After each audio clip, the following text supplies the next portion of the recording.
Hello, പുതിയൊരു വീഡിയോയിലേക്ക് എല്ലാവർക്കും സ്വാഗതം. അപ്പോൾ ഇന്നത്തേത് ഒരു ക്ലീനിങ് മോട്ടിവേഷനാണ് കേട്ടോ. കിച്ചൺ ക്ലീനിങ് ആണ് കാണിക്കുന്നത്. ഇതിപ്പോൾ വൈകുന്നേരത്തെ ഒരു സമയമാണ് കേട്ടോ. വൈകുന്നേരം ഞാനൊരു 30 മിനിറ്റ്സ് കിച്ചൻ്റെ ഒരു ഏരിയ ക്ലീൻ ചെയ്യാമെന്നാണ് വിചാരിക്കുന്നത്.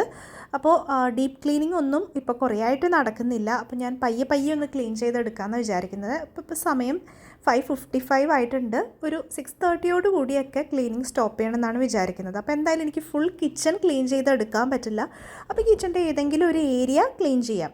ഇതിപ്പോൾ ചായയൊക്കെ കഴിഞ്ഞ് കുറച്ച് നേരമൊക്കെ റെസ്റ്റ് എടുത്തിട്ട് കിച്ചണിലോട്ട് വന്നതാട്ടോ. അപ്പോൾ കുറച്ച് പാത്രങ്ങൾ സിങ്കിൽ ഓൾറെഡി ക്ലീൻ ചെയ്യാൻ വേണ്ടി കിടപ്പുണ്ട്.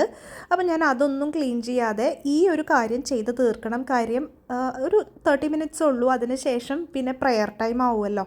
അപ്പോൾ ഞാൻ വിചാരിച്ചു ആ ഒരു ടൈമിൽ ഈ ഒരു ഏരിയ, ഈ ഒരു കോർണർ, നമ്മുടെ പാത്രങ്ങളൊക്കെ കഴുകി വെക്കുന്ന ആ ഒരു സ്റ്റാൻഡ്, ആ ഒരു ഏരിയ, പിന്നെ അതിന് മുകളിലുള്ള 2 കബോർഡ്സ്, ഇത്രയൊക്കെ തന്നെ ക്ലീൻ ചെയ്യാമെന്നാണ് കേട്ടോ വിചാരിക്കുന്നത്. അത് ക്ലീൻ ചെയ്ത് വരുമ്പോൾ തന്നെ എന്തായാലും 30 മിനിറ്റ്സ് ആവും. ഇവിടെ അത്യാവശ്യം വലിയൊരു കിച്ചണാണ്. അപ്പം നമുക്ക് ഒരു ദിവസം കൊണ്ട് ഇങ്ങനെ ഡീപ്പ് ക്ലീൻ ചെയ്ത്, പൊതുവേ ഞാൻ അങ്ങനെ ഒരു ഏരിയയും ഒറ്റ ദിവസം കൊണ്ട് ഡീപ്പ് ക്ലീൻ ചെയ്യാറില്ല. ഒരു ചെറിയ പോർഷനൊക്കെ ക്ലീൻ ചെയ്യാറേ ഉള്ളൂ. മെയിൻലി നമുക്ക് ഒരുപാട് സമയം എടുക്കും ഇത് ചെയ്യാൻ. പിന്നെ നമ്മൾ ഒരുപാട് ടയേർഡാവും. അപ്പോൾ എൻ്റെ ഒരു മെത്തേഡ് എന്ന് പറഞ്ഞാൽ ഒരു ചെറിയ നമ്മളെ കൊണ്ട് ഹാൻഡിൽ ചെയ്യാൻ പറ്റുന്ന ആ പോർഷൻ ക്ലീൻ ചെയ്യാം. അപ്പോൾ മാക്സിമം നമുക്ക് ഒരു 15 മിനിറ്റ് തൊട്ട് 30 മിനിറ്റ് വരെ നമുക്ക് ഇതിന് വേണ്ടിയിട്ട് നമുക്ക് തിരഞ്ഞെടുക്കാമല്ലോ. നമ്മൾ വീട്ടിലുള്ളവരാണെങ്കിൽ എന്തായാലും നമുക്ക് ആ ഒരു സമയം ഉണ്ടാവും. ഇനി വർക്കിംഗ് മദേഴ്സ് ആണെങ്കിലും ഒരു 15 മിനിറ്റ് നമുക്ക് നമ്മുടെ ഡേയിൽ ഇതിന് വേണ്ടി കണ്ടെത്താൻ പറ്റുമെന്നാണ് ഞാൻ വിചാരിക്കുന്നത്. അപ്പോൾ നമ്മുടെ കിച്ചൻ്റെ വലിപ്പം നമ്മുടെ കയ്യിലുള്ള സമയമൊക്കെ അനുസരിച്ച് സമയം നമ്മൾ തന്നെ ചൂസ് ചെയ്യാം. പിന്നെ നമ്മളിങ്ങനെ ഡിവൈഡ് ചെയ്ത് ക്ലീൻ ചെയ്യുന്നതിൻ്റെ ഒരു ഗുണം എന്താണെന്ന് വെച്ചാൽ ഒരു ചെറിയ ഏരിയ മാത്രമേ ഉള്ളൂ എന്ന് നമ്മുടെ മനസ്സിൽ തോന്നുമ്പോഴത്തേനും നമുക്ക് ക്ലീൻ ചെയ്യാനൊരു മോട്ടിവേഷൻ ആയിരിക്കും. ആ ഒരു 30 മിനിറ്റ്സിൽ നമുക്ക് ഇത്രയും ഭാഗം ക്ലീൻ ചെയ്ത് ഫിനിഷ് ചെയ്യാൻ പറ്റും എന്നുള്ളത് തന്നെ നമുക്കൊരു ക്ലീൻ ചെയ്ത് തുടങ്ങാനൊരു മോട്ടിവേഷൻ ആയിരിക്കും. അതല്ല, നമ്മളിപ്പം ഫുൾ കിച്ചണാണ് ഇന്ന് ക്ലീൻ ചെയ്യേണ്ടത് എന്ന് ആലോചിക്കുമ്പോൾ, ആ ഒരു വലിയ ടാസ്കിനെ കുറിച്ച് ആലോചിക്കുമ്പോൾ തന്നെ നമുക്ക് ആ ഒരു പണി തുടങ്ങാൻ തോന്നത്തില്ല അല്ലേ. അപ്പോൾ ഇങ്ങനെ ഒന്ന് ചെയ്ത് നോക്കുന്നത് എപ്പോഴും നന്നായിരിക്കും കേട്ടോ. അപ്പോൾ എൻ്റെ പാത്രം കഴുകി വെക്കുന്ന സ്റ്റാൻഡ് ക്ലിയർ ആയിരുന്നു. അപ്പോൾ ഞാൻ എന്താ ചെയ്തതെന്ന് വെച്ചാൽ ആ ഫസ്റ്റത്തെ കബേർഡിനകത്ത് ഡെയിലി യൂസ് ചെയ്യുന്ന കപ്സും പിന്നെ കുറച്ച് ഉടയുന്ന പാത്രങ്ങളും ഗ്ലാസിൻ്റെ പാത്രങ്ങളും ഒക്കെ ആയിരുന്നു കേട്ടോ. അപ്പോൾ അതെല്ലാം ഞാൻ നമ്മുടെ ഡിഷ് ഡ്രെയിനറിനകത്തോട്ട് ആക്കി വെക്കുകയാണ് കേട്ടോ. അതേപോലെ മേലത്തെ കബേർഡിൽ എഗ് ബീറ്റർ, പിന്നെ വേറെ ഒരു പ്ലാസ്റ്റിക്കിൻ്റെ പാത്രം, അങ്ങനെ കുറച്ചധികം പാത്രങ്ങളും കൂടി ഉണ്ട്. അപ്പോൾ അതൊക്കെ തന്നെ മാറ്റി ആ ഡിഷ് ഡ്രെയിനറിൽ ആക്കുകയാണ്. അപ്പോൾ അതിൻ്റെ ഇടയിൽ എനിക്ക് ചെറിയൊരു ഭരണി പോലത്തെ ഒരു പാത്രം കിട്ടി. അപ്പോൾ ഞാനത് അന്വേഷിച്ച് നടക്കുമായിരുന്നു. അപ്പോൾ അത് കിട്ടിയിട്ടുണ്ട്. അപ്പോൾ ഞാൻ എന്തായാലും ഈ 2 കബേർഡ്സ് ക്ലിയർ ആക്കിയിട്ടുണ്ട് കേട്ടോ. ഞാനിവിടെ ക്ലീൻ ചെയ്യാൻ എടുക്കുന്നത് വിനീഗർ, ഡിഷ് വാഷ് ലിക്വിഡ്, പിന്നെ പുൽത്തൈലത്തിൻ്റെ ഒരു മിക്സാണ് കേട്ടോ.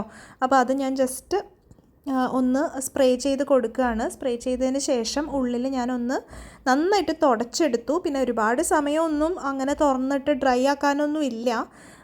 അതുകൊണ്ട് തന്നെ ഞാനൊരു ഡ്രൈ ക്ലോത്ത് വെച്ചിട്ട് പറ്റുന്ന പോലെ ഒന്ന് വൈപ്പ് ചെയ്തെടുത്തു. അതിന് ശേഷം സാധനങ്ങൾ പെട്ടെന്ന് തന്നെ തിരിച്ചു വെക്കുകയാണ് കേട്ടോ. കാരണം നമുക്ക് 30 മിനിറ്റ്സ് അല്ലേ ഉള്ളൂ. അത് കഴിഞ്ഞിട്ട് പിന്നെ ഇത് അറേഞ്ച് ചെയ്ത് നിൽക്കാനൊന്നും സമയം ഉണ്ടാവില്ല. കാരണം ബാക്കി ഡിന്നർ പ്രിപ്പറേഷൻസും പ്രെയർ ടൈമും എല്ലാമായി.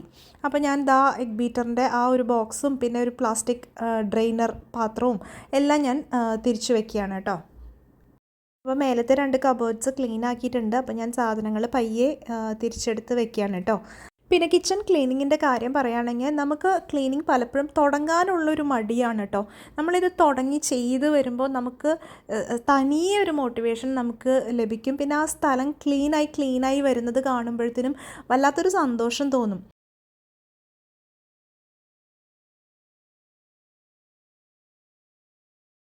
പ്രത്യേകിച്ച് വലിയ കിച്ചണുള്ള ആൾക്കാർക്ക് ഇങ്ങനെ ഡിവൈഡ് ചെയ്ത് ക്ലീൻ ചെയ്യുന്നത് തന്നെയായിരിക്കും നല്ലത്. അതല്ലെങ്കിൽ നല്ലൊരു ബുദ്ധിമുട്ടായിരിക്കും. പിന്നെ അതുപോലെ നമ്മുടെ ഡെയിലി ക്ലീനിങ്ങിൽ ഇതേപോലെ അങ്ങ് ക്ലീൻ ചെയ്ത് പോവുകയാണെങ്കിൽ ഒത്തിരി ഡീപ്പ് ക്ലീനിങ്ങിൻ്റെ ഒന്നും ആവശ്യം വരില്ല കേട്ടോ.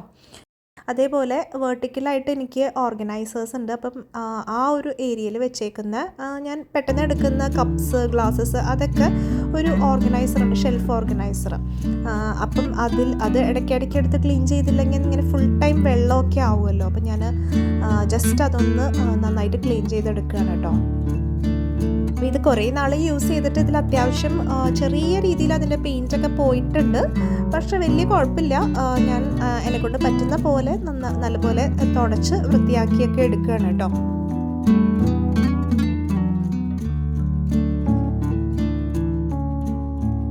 അപ്പോൾ അത് കഴിഞ്ഞു. ഇനിയിപ്പോൾ ജസ്റ്റ് വാൾ ടൈൽസൊക്കെ ഒന്ന് ഞാൻ പറ്റുന്ന പോലെ സോപ്പൊക്കെ ഇട്ടൊന്ന് ഉരച്ച് കഴുകുകയാണ് കേട്ടോ. അപ്പോൾ ഇങ്ങനെയൊന്നും അധികം ഡെയിലി ബേസിസിലോ ഈ വീക്ക്ലി ബേസിസിൽ പോലും ചെയ്യാറില്ല.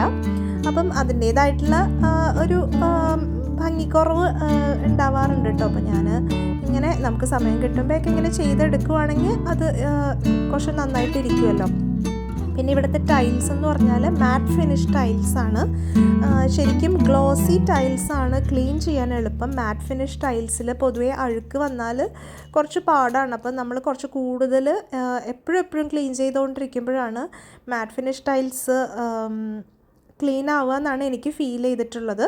പിന്നെ അതുപോലെ ആ ക്രീം കളർ ഏരിയയിൽ പൊതുവേ നല്ലപോലെ ഒരു സ്റ്റെയിനൊക്കെ വന്നാൽ പോവാൻ ബുദ്ധിമുട്ടുള്ള പോലെ എനിക്ക് ഫീൽ ചെയ്തിട്ടുണ്ട്. അപ്പം ഞാൻ കൂടുതലൊന്നും അതിനെ ചെയ്യാറില്ല. മാക്സിമം നമ്മളിങ്ങനെ ഇച്ചിരി സോപ്പൊക്കെ ഇട്ടൊന്ന് സ്ക്രബ് ചെയ്ത് ഇടയ്ക്ക് ചെയ്യുമ്പോൾ കുറച്ചുകൂടി ബ്രൈറ്ററായിട്ട് ഫീൽ ചെയ്തിട്ടുണ്ട്. അങ്ങനെ ആ ഡിഷ് ഡ്രെയിനർ വെച്ചേക്കുന്ന ഏരിയയും ഞാൻ നല്ലപോലെ ക്ലീൻ ആക്കിയിട്ടുണ്ട്. അപ്പോൾ വെർട്ടിക്കൽ ഓർഗനൈസർ ഒന്ന് അറേഞ്ച് ആക്കി വെക്കുകയാണ് കേട്ടോ. അതിനകത്താണ് ഡെയിലി യൂസ് ചെയ്യുന്ന കപ്സ്, ഗ്ലാസ്സസ് അതൊക്കെ വെക്കുന്നത്. എനിക്കിതുപോലെ ഓർഗനൈസേഴ്സ് വാങ്ങി യൂസ് ചെയ്യാൻ നല്ല ഇഷ്ടമാണ് കേട്ടോ. അപ്പം ഞാൻ പറ്റുന്ന സ്ഥലങ്ങളിലെല്ലാം ഓർഗനൈസേഴ്സ് വാങ്ങി യൂസ് ചെയ്തിട്ടുണ്ട്. ചിലത് ഫ്ലോപ്പ് ആവാറുണ്ട്, ചിലത് എനിക്ക് നല്ല യൂസ്ഫുള്ളായിട്ട് കിട്ടിയിട്ടുണ്ട് കേട്ടോ. ഇതിന് തൊട്ട് മേലത്തെ ഷെൽഫിൽ തന്നെ എക്സ്റ്റെൻഡബിൾ ആയിട്ടുള്ള 2 ഓർഗനൈസേഴ്സ് വെച്ചിട്ടുണ്ട്. അപ്പോൾ അതും ഇതുപോലെ കപ്സും ഗ്ലാസ്സസും എല്ലാം ഡിവൈഡ് ചെയ്ത് വെക്കാൻ ഹെൽപ്ഫുള്ളാണ്. പിന്നെ നമ്മുടെ റെൻ്റൽ കിച്ചൺ ആയതുകൊണ്ട് തന്നെ ഇങ്ങനെ നമുക്ക് റിമൂവ് ചെയ്ത് മാറ്റാൻ പറ്റുന്ന ഓർഗനൈസേഴ്സ് ഒത്തിരി ഹെൽപ്ഫുള്ളാണല്ലോ.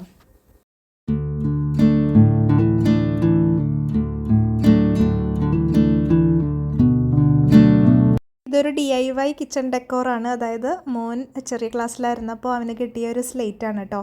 അപ്പം അതിന് ഞാൻ just happiness is home made എന്ന് പറഞ്ഞ് എഴുതിയിട്ട് അവിടെ ജസ്റ്റ് ഹാങ് ചെയ്തിട്ടേക്കാണ്.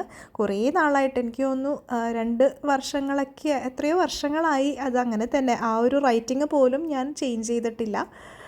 അപ്പം എന്തായാലും അതും കൂടി അവിടെ ഇരിക്കട്ടെ അല്ലേ.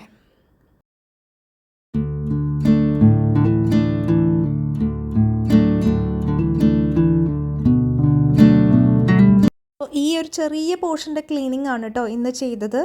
അപ്പോൾ എനിക്ക് അതിൽ നല്ല സാറ്റിസ്ഫൈഡ് ആയിരുന്നു. ഞാൻ ചെറിയൊരു പോർഷൻ ആണെങ്കിൽ കൂടിയും അത് പ്രോപ്പറായിട്ട് ക്ലീൻ ചെയ്തെടുക്കാനും പറ്റി. നമുക്ക് അത്രയും സമയം ഉണ്ടായിരുന്നുള്ളൂ. ആ ഒരു സമയത്തിൽ എനിക്ക് ചെയ്യാൻ പറ്റുന്ന ഒരു ക്ലീനിങ് ചെയ്യാൻ പറ്റിയതിൽ നല്ല ഹാപ്പിയാണ് കേട്ടോ. അപ്പോൾ സമയം കണ്ടില്ലേ, 6:35 ആയിട്ടുണ്ട്. ഇതിപ്പം ആക്ച്വലി ഒരു 30 മിനിറ്റ്സ് തന്നെ എടുത്തിട്ടുള്ളൂ. കാര്യം എന്ന് പറഞ്ഞാൽ നമ്മൾ ഷൂട്ടിങ്ങിനും നമ്മുടെ ട്രൈപോഡ് വെക്കാനും പിടിക്കാനും ഒക്കെ കുറച്ച് സമയം വേണ്ടി വരുമല്ലോ. അല്ലാത്തവർക്ക് എന്തായാലും ഒരു 30 മിനിറ്റ്സ് കൊണ്ട് ഇത്രയും ഒരു ക്ലീനിങ് ചെയ്തെടുക്കാൻ എന്തായാലും പറ്റും. അപ്പോൾ ഇതേപോലെ 30 മിനിറ്റ്സ് വെച്ചിട്ട് കിച്ചൻ്റെ ഓരോരോ പാർട്സ് ക്ലീൻ ചെയ്തെടുക്കണം എന്നാണ് വിചാരിക്കുന്നത്.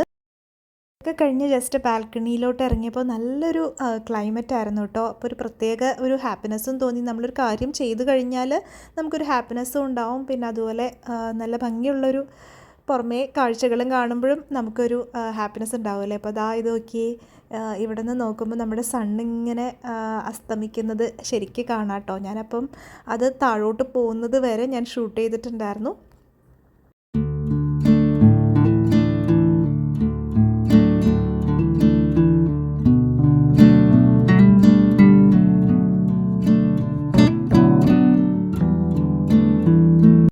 എന്ത് ബ്യൂട്ടിഫുള്ളാണ് അല്ലേ സ്കൈ കാണാൻ, നല്ല ഓറഞ്ച് സ്കൈ. അപ്പോൾ എനിക്കിത് എന്തായാലും ഇൻക്ലൂഡ് ചെയ്യാതിരിക്കാൻ തോന്നിയില്ല.